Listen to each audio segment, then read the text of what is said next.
I just had this feeling that this summer transfer window, Man United and Chelsea were going to be a good watch. They're going to be pretty entertaining to see the business they made, they didn't make, the moves, the sagas, and everything in between. And as I'm now sitting back and I'm looking at both the clubs and the business have done, I'm thinking, who had the better window? Man United or Chelsea? Erik Ten Hag finished top 4 last year, going into the Champions League, needs to lift the squad to that standard. Chelsea kind of need to do the same thing, but without having qualified for the Champions League last year, but having oodles of money to go and do it with. At any point in the video, if you laugh, you learn, you like something or whatever, please do like and subscribe to the channel. We're pushing for 10,000 subscribers and we cannot do that without your support. So if you enjoyed the video today, do hit the like button, hit subscribe for more, and jump into the comment section and let me know what you think. Who won the transfer window?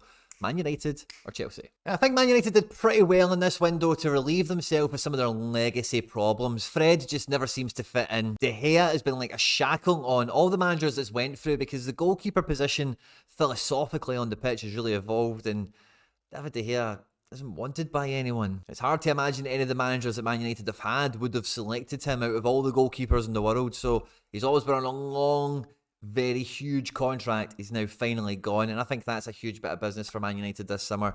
Guys like T&Cs, Fred, like I've mentioned, and even Phil Jones, you know, high earners are now kind of gone, and otherwise there's not been much going out there. Also, Mason Greenwood has been loaned out to La Liga as well. Elanga has been sold to Nottingham Forest, so a little kind of a few bits of minor transfer activity there. All in all, 16 players out. They've only actually brought in 55 mil, but they've definitely cleared a lot of wage budget there. Now, Man United's mission this summer was to get Champions League ready, to be able to go into a group stage and be one of the top dogs, come through first, maybe second, and get into the Champions League knockouts and try and get themselves back onto the big stage, get themselves back at the big table where they believe they belong. Now, I think Onana, Champions League finalist last year, very swift transfer in the window, good bit of business. Eriksen's been playing more over the last couple of games. And Martial playing in there at the weekend. I think there was a clear difference you've seen in the match when Rasmus Hojlund did come on. He's far more eager to drop into pockets, make little 1-2 combination passes, and then catch up with the play and get himself up in the final third again. And I think against Arsenal, you could really see the early signs of what you're going to see from Hojlund in this Man United team. And I think time will tell, of course, we need to see, but I think that was a good acquisition for them. I'm not sure if it definitively makes them Champions League level. But the problem area really seems to be in midfield here. With no Fred, they've only really got McTominay to stand up behind Casemiro here. Mason Mount's injured, not really hit the ground running in Man United's fans' eyes. Eriksen's living his best life and we know what Bruno's all about. But there's a clear lack of something in here that they're missing to be able to progress the play up and down the pitch, be comfortable in possession, move the ball from left to right a little bit cleaner than what they have been. Casemiro's passing range is definitely getting a lot of shade thrown on it now, which I'm not happy about.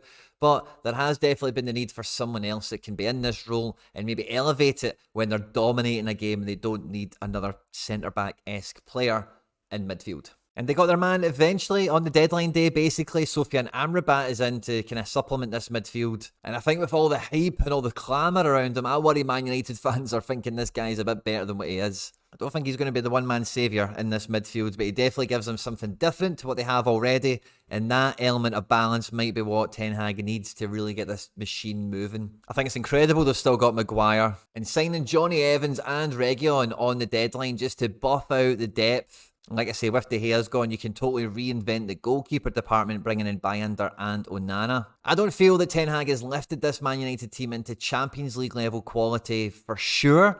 Maybe we'll see. But I think he's done a pretty good job of getting another striker in there that will play the way he wants, getting another midfielder in there, 2 midfielders in there that can really help the way he's trying to play the game and move it on. And with the goalkeeper in here now, and a backup goalkeeper that can do the same kind of job, they can progress, they can build up, and they can plan for, even if Onana's not fit, they can play Bayanda and they can still build up, they play the same way, and they can be quite repeatable. So I'd say that's a decent window for Man United, but that decent window cost them. They had to bring in 11 players. Those 11 players cost 206 million. Man United are in for 150 million on this transfer window for that squad.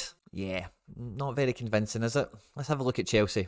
And how good is this? The guys at QuinnBet have enhanced their UK welcome offer where you can now get a free bet up to £35 It's for new customers that sign up only. You can get the full terms and conditions on the website, quinbet.com, or by clicking on the link in the description of this video. By clicking on that link and opening an account with QuinBet, you actually support all the content here at the channel, so I thank you in advance if you do so. It looks really impressive to me.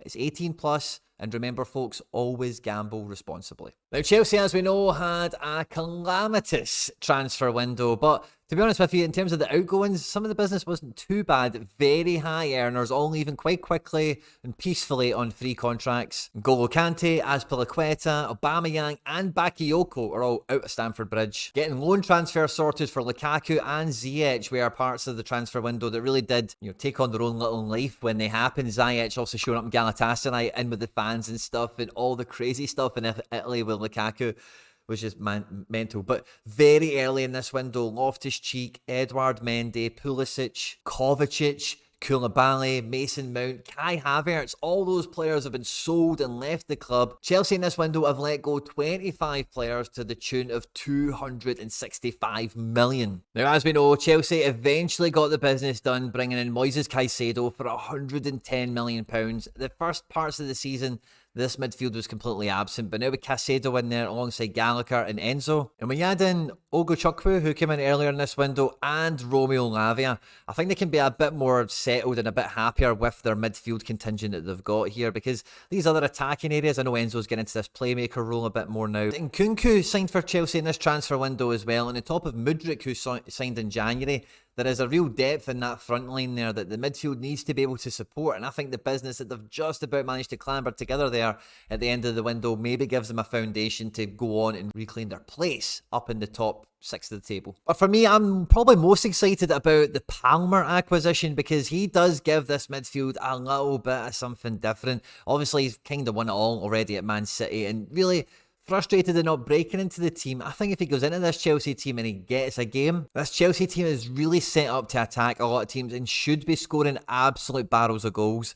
I think once they've got a full strength defence back, and once this midfield gets quite well acquainted with one another and gets gelled in, I think Chelsea have actually done a really good job here of replacing so many players they lost in this window, like so many first team players. They have had to really rebuild a squad, and as much as it was very overpriced and very last minute, I do think Chelsea have done a kind of decent job about it, to be honest. The goalkeeper situation, Sanchez and Petrovic, and even the managerial situation, Pochettino, wasn't a big fan of that appointment in the beginning, but I think this squad on the pitch now is starting to take shape into a really attacking 3-4-3 kind of team that, with Pochettino, maybe even after him, could be a real force again in the Premier League and maybe again in European football. Now, Chelsea brought in 23 players at a total expenditure of 464 million, which means they are in the hole for 197 million on this transfer window. So they've spent a lot more than Man United. Man United finished 4th. They finished obviously much further behind them. So they had that distance to bridge. They have shed a lot of players as well.